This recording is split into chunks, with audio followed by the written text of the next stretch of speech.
Pemirsa, Sandiakala Nusantara Channel kali ini bertemu kembali dengan Bapak Sulistiono Imam Jayaharjo. Bapak Haji Abdul Khalik akan berbincang-bincang tentang sesi Jenar dalam perspektif kepemimpinan. Lebih lanjut perlu kita pertanyakan ini Pak Sulis, monggo siapa sih sebenarnya sosok sesi Jenar itu? Ya, gini Pak Kamim, Mas Kolek. Sesi Jenar itu adalah seorang tokoh yang bisa juga oleh orang Jawa dianggap sebagai tokoh kontroversi. Kenapa dikatakan tokoh kontroversi? Karena beliau ini memiliki cerita yang bermacam-macam versinya. Ada versi pertama, beliau ini berasal dari seekor cacing. Ada juga yang mengatakan beliau ini adalah orang yang dari Baghdad yang menyebarkan agama Syiah, tapi saya pun juga tidak percaya itu, ya. Karena ajaran-ajarannya kok tidak seperti Syiah. Ya. Yang ketiga, bahwa Seti Jenar ini sebetulnya adalah orang rakyat biasa, seperti kita-kita ini. Namun karena dia memiliki kelebihan dalam pemahaman agama, akhirnya Syekh Jenar ini mendirikan sebuah pondok pesantren, namanya Krendosowo. Itu di Pengging, Pak Hamid, di Jawa Tengah. Nah, siapa sebetulnya Syekh Jenar ini? Beliau adalah disebut oleh orang Jawa Syekh Ali Hasan Ansor, atau kalau orang Jawa Delis itu mengatakan Syekh Hasan Ngali. Tapi kalau kita runut, yang benar itu adalah Syekh Ali Hasan Ansor. Tadi saya katakan beliau adalah masyarakat biasa, mendirikan pondok pesantren di Krendosowo di daerah Pengging, lalu bertemu dengan Ki Ageng Pengging Handoyoningrat. Siapa Ki Ageng Pengging Handoyoningrat itu? Beliau adalah menantu Prabu Brawijaya kelima dari Majapahit. Karena putrinya Brawijaya kelima itu bernama Putri Pembayun, dikawin oleh Ki Ageng Pengging Handoyo Ningrat. Ya. Nah, perlu juga diketahui bahwa Brawijaya V itu punya anak juga yang namanya Raden Patah, menjadi raja di Demak itu. Ya, kemungkinan ya ada semacam persaingan politik antara Ki Ageng Pengging Handoyo Ningrat yang bersama dengan Seti Jenar itu dengan Raden Patah.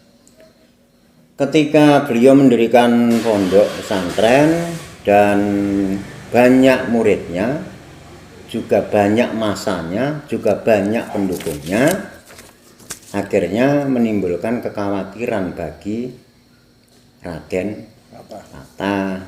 Karena kan sama-sama keturunan Prabu Brawijaya V, jadi sama-sama punya hak waris.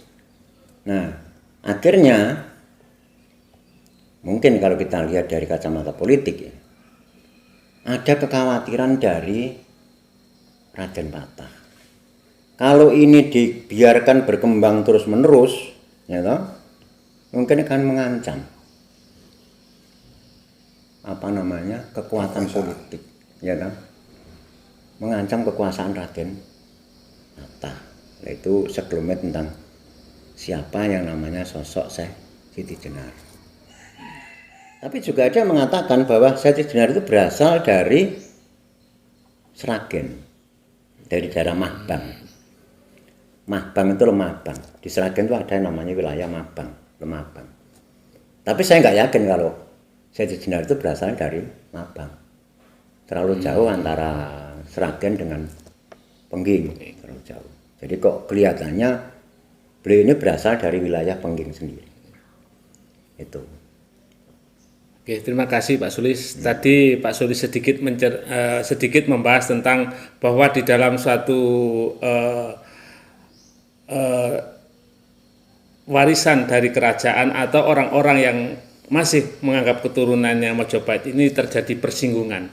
Dan persinggungan inilah makanya saya mengarahkan kepada seseorang dan mengarah kepada suatu kepemimpinan. Ternyata memang betul bahwa persaingan itu sejak dulu memang ada, persaingan kekuasaan. Pak Lis, tadi juga perlu diperjelas bahwa Syekh Jenar adalah seorang kontroversi, makanya bahasan ini juga yang kayak apa sih kontroversinya Syekh Jenar terhadap sosok-sosok pewaris Majapahit ini? Iya, begini. Jadi Syekh Jenar itu adalah seorang wali, tapi kalau orang Jawa menyebut wali wolu songo tinari. Tinari itu masih dipertanyakan, masih diragukan gitu loh. Karena apa? Ya memang beliau adalah sosok yang kontroversi. Kontroversinya di mana? Ya ini mengenai ajaran. Mengenai ajaran yang disampaikan pada murid-muridnya Mas Kolik. Ya. Beliau ini kan orang ulama ya, seorang ulama yang mengajarkan tentang makrifat. Gitu. Nah, penyian mungkin tahu dalam Tanazul Tarqi ya, tingkatan-tingkatan itu. Kan ada syariat, ada thariqat, ada hakikat, kemudian ada makrifat. Syekh Jenar ini langsung mengajarkan tentang makrifat. Ini. Ya. Sehingga oleh para wali yang lain ini dianggap belum waktunya itu diajarkan kepada umum. Ya. Tapi mungkin barangkali karena Syekh Jenar itu punya misi-misi lain bersama dengan Ki Ageng Pengging Handioningrat. Mungkin dengan cara itu dia bisa merekrut banyak orang. Bisa merekrut banyak pengikut. Bisa merekrut banyak pendukung. Nah, ini masih analisa, ini masih hipotesa. Jadi memang ada semacam tendensi politik. Gitu. Itu yang saya anggap kontroversi. Karena ajaran beliau ini tidak sama dengan ajaran para wali. Oleh para wali itu disebut terlalu berani buka piwaraning gaib. Jadi beliau ini dianggap terlalu berani membuka rahasia tentang hal-hal yang bersifat gaib. Itu yang jadi kontroversi karena akhirnya juga disidang oleh Wali Songo. Nah, bukti adanya persidangan Syekh Jenar oleh para Wali Songo itu adalah sebuah keropak atau manuskrip. Ya, sekarang disebut keropak Ferrara. Jadi manuskrip itu adalah sebuah tulisan kuno yang ditulis di daun lontar dan sekarang manuskrip itu ada di Museum Ferrara Italia. Dibawa oleh Belanda waktu itu. Jadi di sana diterangkan mengenai bagaimana perdebatan Wali Songo tentang ajaran Syekh Siti Jenar itu. Gitu, Pak. Jadi persoalannya ini masyarakat pada waktu itu masih dalam konteks penataan, syar'i diperkuat, setelah itu ke tingkatan yang lebih tinggi, yaitu tingkatan thariqah, naik lagi ke tingkatan hakikat, lanjut ke tingkatan ma'rifat. Ya. Hanya masyarakat ini belum siap. Mungkin seperti itu. Pihak Wali Songo ini memperkuat syariat dulu. Mungkin seperti itu. Ya itu pandangan saya. Tadi saya katakan ada semacam tendensi kompetisi politik. Mungkin Mas Kolik dari cerita tadi itu bisa membuat analisa. Ya, jadi saya lebih tertarik pada soal perebutan kekuasaan. Sebab kalau ngomong syariat, thariqat, hakikat, ma'rifat ini panjang sekali memang. Dari perebutan kekuasaan, sebab Raden Patah maupun Pengging ya. Ki Ageng Pengging. Ki Ageng Pengging itu kan sama-sama dari Majapahit. Ya, Sama-sama. istrinya Ki Ageng Pengging. Ya, artinya masih kerabat lah. Iya. Sementara Raden Patah muncul lebih dulu. Bahwa Pengging punya kekuatan untuk tentu dia sebagai seorang diri atau pribadi yang mumpuni, ya dia dengan kemampuannya mengumpulkan, Dan didukung banyak pengikut. didukung oleh banyak pengikut. Lebih pada itu saya melihat. Jadi kalau pada ajaran Thariqat syariat Thariqat Hakikat Makrifat itu panjang, tapi pada kekuasaan. Nah itu nanti pada akhirnya kan bertempur berdua itu. Bertempur. Artinya apa? Bahwa kekuasaan membuat masalah. Membuat masalah dalam pengertian pasti terjadi rebutan. Tidak berbeda dengan sekarang lah. Antara siapa itu Donald Trump sama siapa Erdogan tentang Palestina itu misalnya. Itu kan juga sebenarnya kekuasaan. Orientasinya kekuasaan karena masing-masing merasa punya kekuatan. Bagaimana di Indonesia? Ya contohnya Raden Patah dengan Ki Ageng Pengging Ki Ageng Pengging yang berkolaborasi dengan Syekh Ki Jenar. iya, jadi sama, cuma nanti seperti apa gambarannya. Kalau kita mau cuplikkan yang sekarang lah, bahwa Raden Patah juga punya kemampuan, Ki Ageng Pengging juga punya kemampuan, dia merasa sama-sama. Apa mungkin itu adalah agama yang dipolitisasi? Bisa karena kalau yang namanya Raden Patah itu sangat jelas dia mempunyai basic yang sangat jelas tentang agama. Ki Ageng Pengging sesungguhnya juga sama punya itu. Maka ketika agama itu tidak dipahami secara baik, maka ujungnya pasti perebutan ini. Karena keinginan masing-masing Bisa dipakai alat pakai alat untuk perebutan kekuasaan. kekuasaan. Dan ini contoh kan untuk kita semua.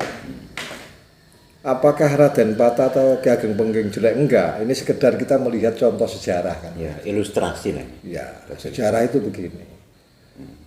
Kemudian saya sebut Donald Trump dengan Erdogan itu kan sama-sama itu sebenarnya. Lah, penyelesaiannya di mana? Pemahaman agama. Kembali ke Siti Jenar tadi, apakah kontroversialnya itu mampu untuk misalnya menghadang pertempuran itu dalam pengertian keagamaannya tadi. Ini kan perlu kita pelajari secara seksama. Apakah benar agama itu bisa menyelesaikan konflik-konflik itu? Atau sebaliknya, agama dibikin konflik? Ini persoalan untuk kita sekarang. Yang digambarkan Pak Lis tadi, yang tadi disebut ya. Kira-kira itu. Jadi ini ada persekongkolan atau perbuatan tentang kekuasaan. Ada nuansa itulah. Ada nuansa itu. Padahal kalau kita lihat dari hal seperti itu kan siapa yang jadi wasit, siapa yang perang ini kan juga sudah jelas gitu lah. Kalau dulu mungkin belum jelas siapa wasitnya, apa agama itu sebagai pihak yang di tengah-tengah sehingga bisa meredam yang satu dengan yang lain. Nah kalau sekarang kan cara wasit itu kan ada KPU, padahal dulu itu nggak ada KPU loh Pak. KPU. Ya kalau sekarang semuanya terjadi itu kan ada KPU ini. Nah, dulu itu nggak ada KPU, apa KPU-nya agama itu, apa ajaran iya. itu, apa sosok sesi dengarnya. Penyelesaiannya gitu. Iya. Tadi nyebutkan penyelesaian ya. Kan gitu ya Pak Julius ya. Andaikan itu kita analogkan dengan kondisi sekarang Ya, kan begitu. itu kan andai kata. Kita ambil pelajaran sejarah itu bagaimana dengan sekarang. Apakah agama itu dipolitisir untuk perebutan kekuasaan? Bener nggak sih kira-kira? Ternyata kekhawatiran Raden Patah juga, Raden Patah itu ada kekhawatiran gitu. Munculnya Ki Ageng Pengging ini kan secara personal, siapapun orang mungkin ya mengkhawatirkan. Sehingga Raden Patah harus kuda-kuda lah. Sementara Ki Ageng Pengging juga merasa saya kan adalah saya, punya kekuatan. Punya basic massa. Karena itu membangun kekuatan bersama Syekh Siti Jenar dan bertambah besar itu. Secara apa namanya, dukungan politik kuat itu akhirnya. Berarti biar Raden Pathak ada Wali Songo, Pongging ada Seti Jenar, dan kekuatan menjadi rakyat. Kekuatan rakyat Sama-sama. dari rakyat kecil ini, rakyat kecil dikumpulkan Seti Jenar kan luar biasa itu. Dikumpulkan dan mesti taat pada Seti Jenar. Oh, ini kan mengkhawatirkan dalam kekuasaan yang biasanya kekuasaan itu kan establis, kemapanan, tidak mau diungkit kemapanannya, maka mesti bikin kuda-kuda. Kemudian muncul hoax. Kalau dulu nggak ada hoax mungkin ya. Sekarang bisa hoax. Gimana Pak kira-kira? Iya. Ya, saya sependapat dengan jenengan, Mas Kolik. Jadi memang ada dua kekuatan. Di satu sisi Raden Pathak ini punya otoritas sebagai raja. Kemudian beliau juga didukung oleh para ulama besar, Wali Songo.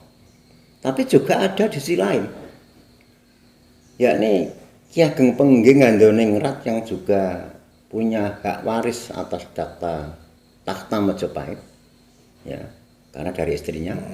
Lalu dia juga menggandeng Syekh Siti Jenar, orang sakti yang punya kekuatan basis massa.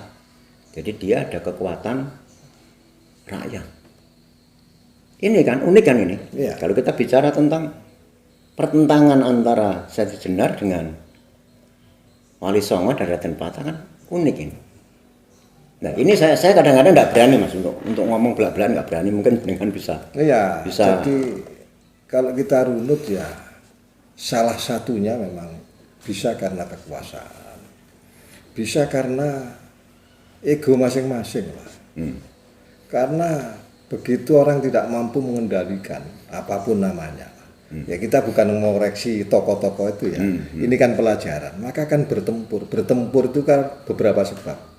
Karena tersinggung kemapanannya, atau karena kekhawatiran dia wilayahnya jadi ambil. Kan bisa begitu memang. Dari sejarah itu. Buktinya tempur kan. Pak Sulis dan Pak Kholik, apakah ada nilai-nilai yang bisa diadopsi dalam konteks kepimpinan? Ini terlepas loh dari pandangan salah dan benar tentang sosok seorang Syekh Siti Jenar. Maksudnya Pak kami menanyakan apakah ada nilai-nilai ajaran Syekh Siti Jenar yang bisa kita ambil dalam konteks kepemimpinan, terlepas apakah Syekh Siti Jenar itu salah atau benar. Berarti kita akan bicara tentang ajarannya, gitu ya.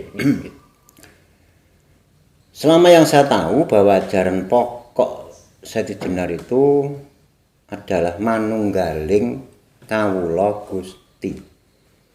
Jadi menyatunya antara kawula itu rakyat dengan Gusti itu pemimpin, atau dekatnya antara makhluk dengan Kholik.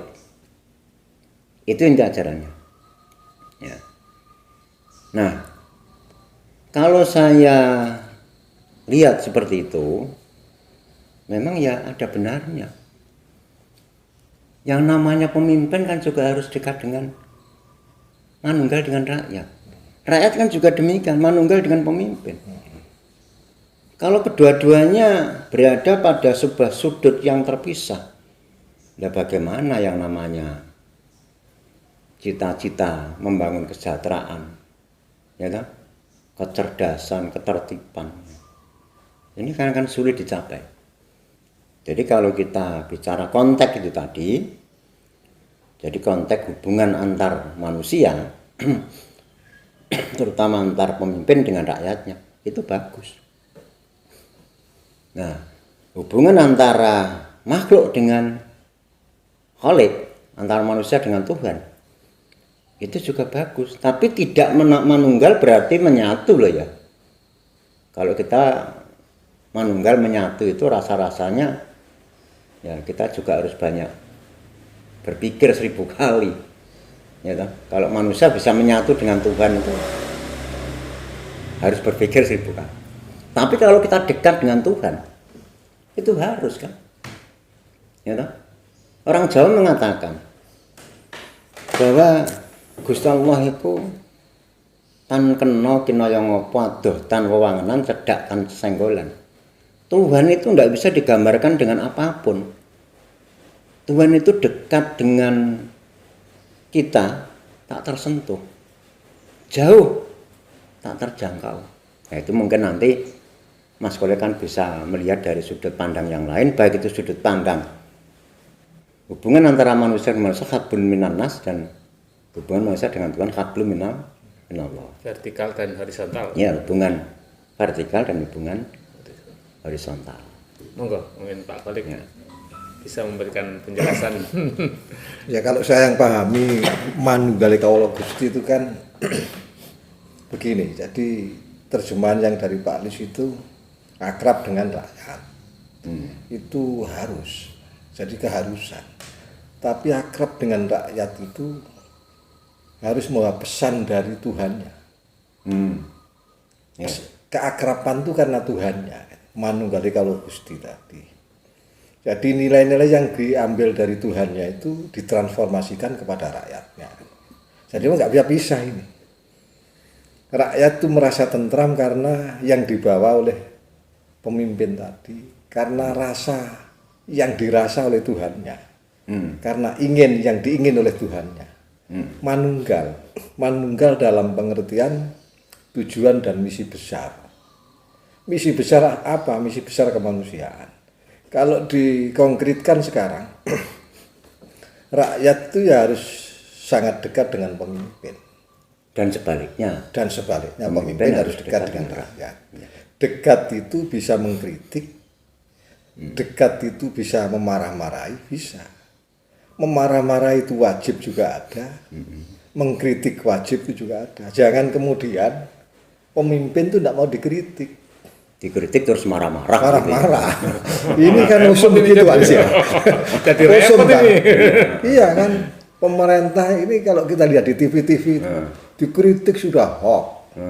Ini kan susah rakyat itu akhirnya. Iya. Kalau marah-marah nggak seberapa, Mas. Kadang-kadang yang mengkritik ditangkap gitu loh. Lah ya. Jadi repot ini rakyat ini. Kalau orang-orang Indonesia itu mau belajar dari Manunggale Kawula Gusti, Iya. saya rasa formulasinya begitu. Manunggal dengan rakyat itu atas pesan Tuhannya. Iya, iya. Manunggal dengan pemimpin itu atas pemberian Tuhannya yang diberikan kepada pemimpinnya. Jadi memang siklus itu. Ini sebuah kesatuan. Bisa diambil dari Manunggale Kawula Gusti, bisa kalau dalam konsep itu. Rasanya kalau dilihat sekarang kan enggak. Iya. Dikritik, ditangkap. Ya kan? Dikritik, dimarahi, dikritik, tidak dengar. Itu kan susah. Iya. Padahal Tuhan itu kan ada di atas arsy kan. Tapi Tuhan itu dekat dengan makhluknya loh. Oh iya, sangat dekat. Iya, toh? Sangat dekat. Apalagi yang bukan Tuhan. Iya. Makanya sangat dekat Kan sekali. harusnya lebih dekat Iya. Karena dengan sama-sama. kawulanya ini. Karena sama-sama. Misalnya pemimpin kita personifikasikan bupati, gubernur, presiden. Ya mereka harus dekat. Dekat apanya? Dekat kebutuhannya. Harus mampu betul melihat kebutuhannya. Kalau saat ini kemudian COVID gitu ya, orang lagi nangis-nangis, ya jangan hanya ngomong di Jakarta ribet begitu. Rakyat ini susah gitu kan. Nah, kalau mau manunggal, rakyatnya cerik-cerik, sana juga mikir. Iya. Kan gitu kan? Rakyatnya mengkritik, memberikan satu formula baru untuk mengatasi keadaan, mesti terima kasih orangnya.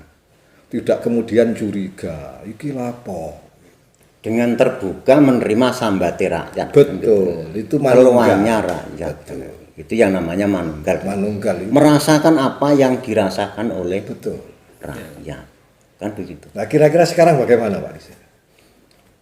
Ya kalau saya ngomong itu sebenarnya kan sudah banyak yang tahu tuh. Tanpa saya ngomong udah banyak yang tahu. Tahu bagaimana ya nggak tahu ya. Yang apa yang diketahui oleh mereka itu.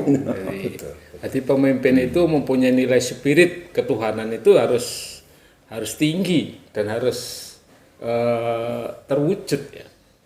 Jadi spiritnya terhadap nilai ketuhanan dan bagaimana menjabarkan itu juga harus seimbang gitu. Ya. Maksudnya begitu ya Pak. Misalnya begini, pemimpin itu harus benar. Jangan benar menurut dirinya sendiri, benar menurut Tuhannya, kan begitu kan? Nah, menurut dirinya sendiri akalnya akal terbatas. Teori profesor doktor itu terbatas, tapi benar menurut Tuhannya. Iya. Rakyat itu karakternya mesti manut. Ketika benar menurut Tuhannya mesti manunggal.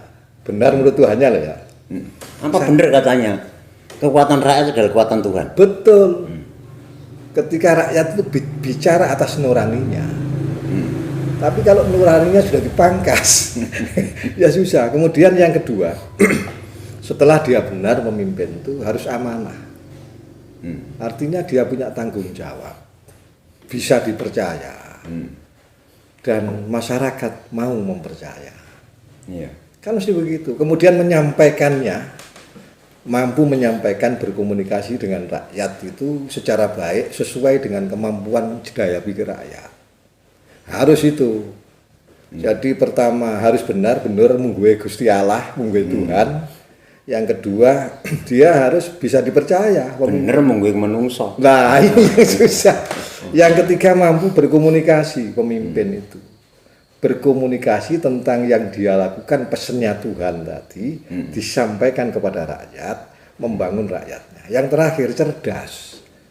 4 ini memang mutlak. Ketika pemimpin tidak cerdas, menangkap pikiran-pikiran rakyat, yang ada yang begini, begitu, rakyat macam-macam kan, marah sudah.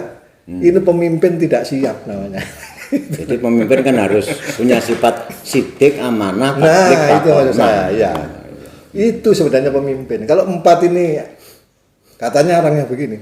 Loh, itu kan yang dibahas oleh para sahabat. Lalu terus mau niru siapa kita? Coba niru siapa kalau tidak itu? Ya Islam ya nirunya harus itu Iya. ya, harus Islam. Kristen nirunya siapa? Buddha kan gitu. Artinya semua itu pasti ada. Bagaimana pemimpin itu seharusnya.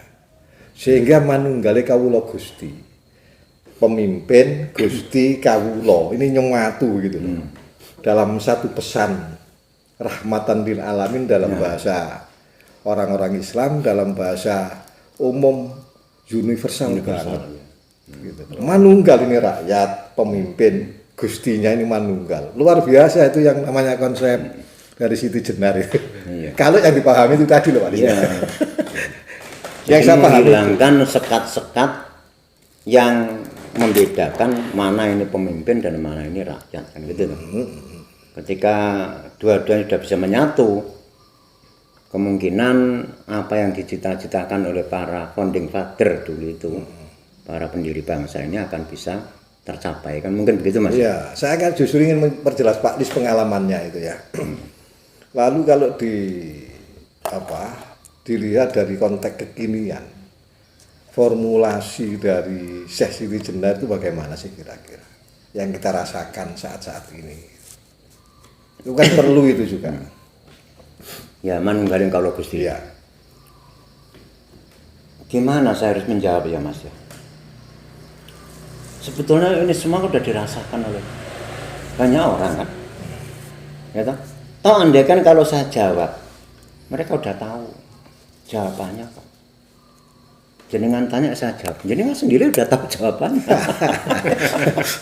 Terus apa masalahnya gitu sekarang? Nah, yang penting kan itu, sudahkah ada kemanunggalan antara pemimpin dan rakyat? Ini yang perlu untuk Diangkat nilai. diangkat nilai-nilainya, direvitalisasi. Iya, betul. Jadi tingkat spirit itu betul-betul harus dipunyai seorang pemimpin. Iya, kalau kita ngomong misalnya di Indonesia ini, Pancasila kan selesai sudah itu. 4-5 sila itu selesai, dan itu kalau dipraktekkan betul ya seperti manunggal semua. Iya. Dan itu kesatuan, nggak bisa dipredeli satu-satu, Iya, nggak bisa. Dan founding fathers kita sudah selesai. Tapi kan akhir-akhir ini banyak problem, gitu kan. Ya, Pak Lis yang di dulu pengalamannya di sana-sana kan tahu bagaimana itu gambarannya. Seharusnya membangun masyarakat yang Pancasilais itu bagaimana kan. Sehingga pemimpin ini menjadi teladan. Sebab selama ini yang saya lihat ada 3 hal penting lah. Sekarang ini sulit mencari pemimpin yang patut diteladani dalam kehidupan. Yang kedua, sistem kita itu belum mampu mengontrol kehidupan secara menyeluruh. Sistem kita, sistem apapun lah, hukum dan lain sebagainya. Yang ketiga, pengusaha itu selalu mempengaruhi kebijakan petinggi-petinggi negara. Ini resistensi untuk membangun masyarakat. Jadi dipengaruhi sehingga kebijakannya tidak manunggal akhirnya. Gitu kan? Nggak punya diteladani, akhirnya masyarakat bingung. Kemudian yang ketiga, sistem kita tidak mau mengontrol, korupsinya banyak. Top kan? Ini 75 tahun merdeka 75 ya. Jadi ada kelompok-kelompok kepentingan yang menjadi sekat Ya. atau sengaja menyekatkan diri ya agar memimpin dengan rakyatnya itu nggak bisa manunggal begitu kan? Iya, betul. Iya. Memang ada itu. Ya Nah. kita sinyalir, kita rasakan. Iya. Kayak-kayaknya juga